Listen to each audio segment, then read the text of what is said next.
Victoire de l'Inter 2-1 contre le Torino.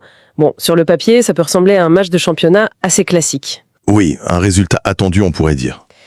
Sauf que dans les faits, le scénario a été bien plus compliqué. L'Inter était mené, ils ont vraiment dû se battre pour revenir. Tout à fait. Et au cœur de cette révolte, il y a un homme, Ange Diouf.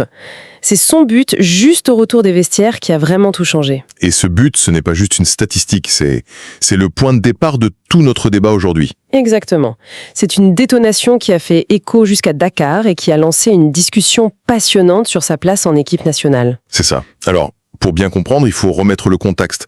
On est à la 35e minute, Ange Boni marque pour le Torino. Donc 1-0 pour le Torino. Voilà. 1-0 à la mi-temps, à domicile pour l'Inter, la pression est là. Et c'est là que le but de Diouf prend une autre dimension. 47e minute, il égalise. Le but qui relance tout. C'est le but qui sonne la révolte. Oui, avant que Sandro Kulenovic ne donne la victoire 10 minutes après. Ce n'est pas un but anodin, c'est celui qui lance la remontée. Justement, parlons-en de ce but. Parce qu'un sélectionneur, il regarde pas seulement le score. Est-ce que c'est une frappe de loin, un coup de chance? Ou il y a autre chose? Qu'est-ce qu'il nous dit sur le joueur, ce but? C'est la question clé. Et non, ce n'est pas du tout un coup de chance. Ce qui est intéressant, c'est pas tant le fait de marquer, mais le comment. D'accord. D'après les analyses, c'est une course qui vient de derrière. Un appel hyper intelligent, en deuxième ligne, que la défense ne voit pas venir. Il sent le coup, en fait. Voilà. Il se projette dans l'espace libre pile au bon moment. Pour un coach, ça c'est de l'or. Ça montre une vraie intelligence de jeu, une lecture tactique. Il va chercher le ballon là où ça fait mal, dans ce qu'on appelle la zone de vérité, c'est ça? Exactement. C'est cette zone devant le but où la pression est maximale et où tu attends que tes leaders fassent la différence. Et il y est allé. Il a pris ses responsabilités. Et ça transforme son profil de joueur offensif en joueur décisif. Précisément. Il le fait quand l'équipe est en difficulté, et un sélectionneur national comme Pape Thiaw, il est forcément très attentif à ça.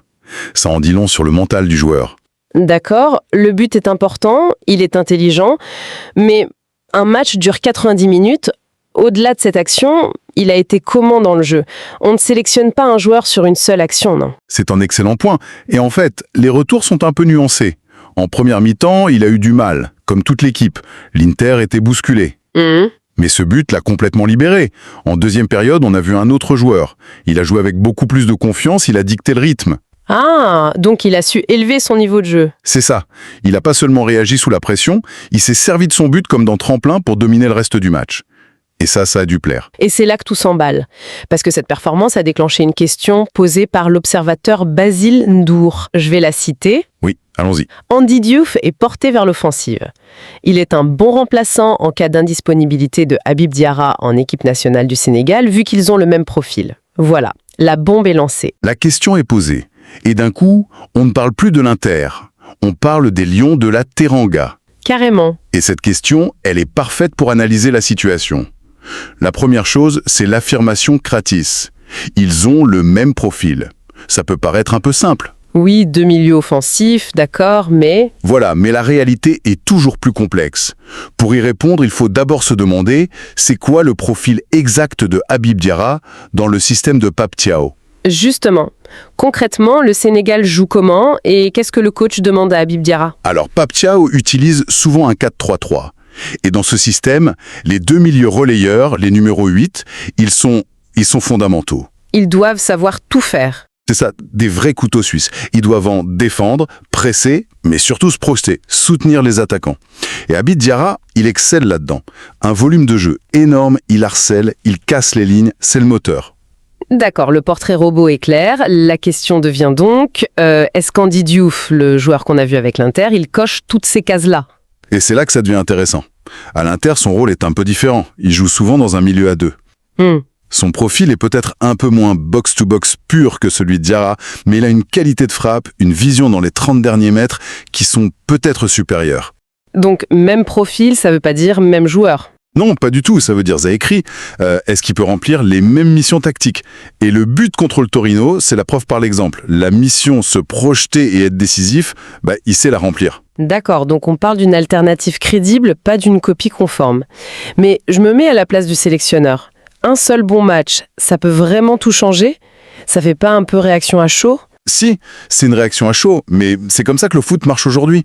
Un sélectionneur, il a ses idées, mais il doit aussi gérer la forme du moment. C'est un signal fort, en fait. Un signal très fort. Imagine t'es Pape Thiaw, tu as ton plan A, Habib Diarra, et là, un autre joueur, il frappe pas seulement la porte, il l'enfonce avec une performance qui correspond pile à ce que tu cherches. J'aime bien l'image. En gros, avec ce but, Andy Diouf, il a pas juste envoyé un texto au coach, il lui a envoyé un CV complet, avec l'aide de motivation enflammée, directement par Chronopost. C'est clair, ouais. Du coup, le débat, c'est plus de savoir s'il a le niveau, mais plutôt comment l'intégrer. Et ça nous amène à la deuxième partie de la question, la notion de bon remplaçant. Ça veut dire quoi être un bon remplaçant au niveau international? C'est bien plus que le talent. D'abord, c'est quelqu'un qui accepte son rôle sans faire de vagues dans le groupe. La mentalique, exactement. Ensuite, c'est quelqu'un qui peut rentrer, même à froid, et être bon tout de suite, sans avoir besoin d'une demi-heure pour se mettre dans le match. Et s'adapter au collectif, j'imagine. Surtout, la question n'est plus est-ce que Diouf est bon, mais est-ce que le collectif du Sénégal reste aussi équilibré avec Diouf à la place de Diarra? C'est un vrai casse-tête. Parce que même avec un profil jugé similaire, des petites différences peuvent tout changer. L'un est peut-être plus créatif, l'autre plus travailleur. Précisément. Et là, on sort de la logique du simple remplacement poste pour poste, on entre dans celle de l'option tactique. C'est-à-dire? Avoir dur sur le banc, c'est pas juste une assurance si Diarra se blesse. C'est une arme différente. Tu es mené 1-0 contre une équipe regroupée en défense. Peut-être que la créativité et la frappe de Diouf sont plus utiles à ce moment-là que le volume de jeu de Diarra. Avoir les deux, c'est un problème de riche. Ça donne plus de solutions au coach. C'est fascinant de voir comment on part d'un fait brut, un but à la 47e minute, pour arriver à une réflexion stratégique aussi poussée. Mais c'est ça le football de haut niveau. Chaque week-end, les joueurs comme Diouf passent un entretien d'embauche à distance. Et Pape Thiaw est le recruteur qui regarde tout ça avec sa propre grille d'évaluation. Exactement.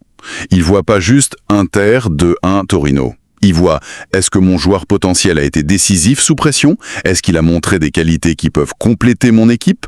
Le but, c'est la conclusion, mais lui analyse tout le processus.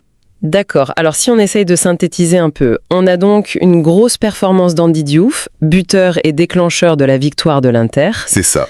Cette performance ouvre logiquement le débat sur son rôle en sélection, en le positionnant comme une alternative très crédible à Habib Diarra. Sur la base d'un profil jugé similaire. Voilà, on a vu que cette similarité est plus complexe et que ça offre à Pape Thiaw moins une doublure qu'une vraie option tactique. La balle est dans son camp. C'est qu'une synthèse parfaite. Et pour ouvrir un peu la discussion, j'aimerais repartir de la source qui nous demande « Qu'en pensez-vous » D'accord. Sortons un instant du cadre posé par Basile Dour. Tout le débat, c'est Diouf ou Diarra. On le voit comme un remplaçant. Mais si la vraie question était ailleurs, C'est-à-dire? les faire jouer ensemble, ben pourquoi pas? Imagine un scénario de match où le Sénégal doit absolument marquer dans les 20 dernières minutes. Est-ce que Pape Thiaw ne pourrait pas passer à un milieu ultra-offensif en alignant les deux? Ah oui, c'est une perspective intéressante. Diouf et Diarra, deux profils qui se projettent, qui frappent, qui créent le danger. Plutôt qu'une simple alternative, la forme de Diouf ne pourrait-elle pas pousser le coach à imaginer de nouveaux schémas plus audacieux? Donc la question ne serait plus qui est le meilleur numéro 8? Mais comment est-ce que je peux utiliser la puissance de feu de mes deux meilleurs numéros 8 en même temps? Et ça, c'est une réflexion qui pourrait changer le visage offensif de l'équipe,